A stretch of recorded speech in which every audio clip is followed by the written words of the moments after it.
Hello, it is Holly. Happy Thursday. Time for Thursday Thoughts. So, when you think you have done something for long enough, I want you to hang on a little bit longer. This is particularly true in bodybuilding, right? So, anytime you are trying to gain muscle and lose fat, which who isn't, you are a bodybuilder. If you are just trying to lose fat and not gain muscle, you're totally shortchanging yourself. But I'm coming from the perspective of not only being a coach, but also being a client. And I've been in this bodybuilding game, if that's what you call it, over 30 years.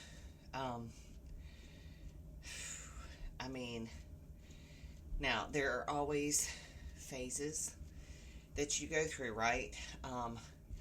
And I would say when I started lifting weights, it was like in the early 90s in college. Of course, I didn't have a plan. I had years of muscle and fitness magazines that I kept forever. And, so like, I always read about things, but I didn't really apply things the way I should have. And, I wish I knew then everything that I've learned in 30 years, but that's just not possible, right? That's where wisdom comes in. And so I would say up until the time I had my first child in 2000, I lifted regularly. Don't get me wrong, but didn't really have a plan, didn't have a goal. And after he was born, I opened my first gym in 2000. He was born in 99. I opened the gym in 2000. And at that time is when Figure came out. So I decided this might be a good, route for me to go. But still at that point, it was like really just what you read in magazines and things like that. But then a few years later, I started teaching. And when I was teaching, one of the PE teachers that I worked with introduced me to Beverly International, which, is a supplement company if you don't know. But I got supplements through them, particularly protein powder. Loved it. And I had tried all kinds of stuff that you can buy in the stores, and this was like the best by far. But when I got connected with Beverly, I kind of, at that time, they really had their customer service department was kind of like advisors as well.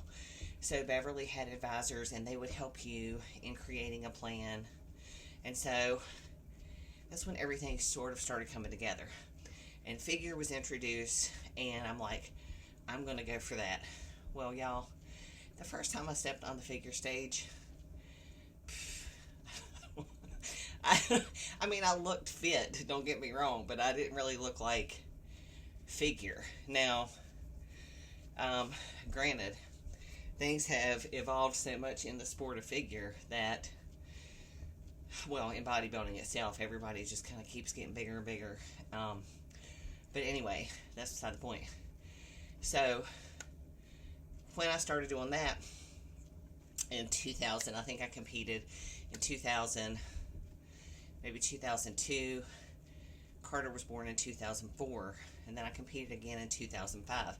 And that sort of started it, right? But then it was very periodic, like random intervals. It wasn't like I had a build season, a prep season. It was kind of like I just did my thing, and when a show came around, I would prep. Like, I wish I would have I wish I would have stuck with things a little bit more. Like had a plan, a better plan. So, like I said, there are always phases that you go through, maybe times that you push more for a certain thing. But in 2009, I was getting ready to compete in 2010, and I'm like, you know what? If I'm doing this time, that's it. This is going to be my lifestyle, right? Everything is going to be about building or preparing for what's next. So always trying to improve. And there's been lots and lots of learning over those years because I competed too many times. I think I lost muscle at that point.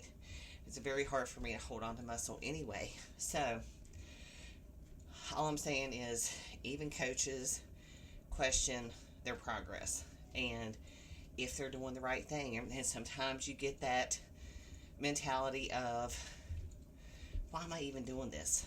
You know? But just hang on.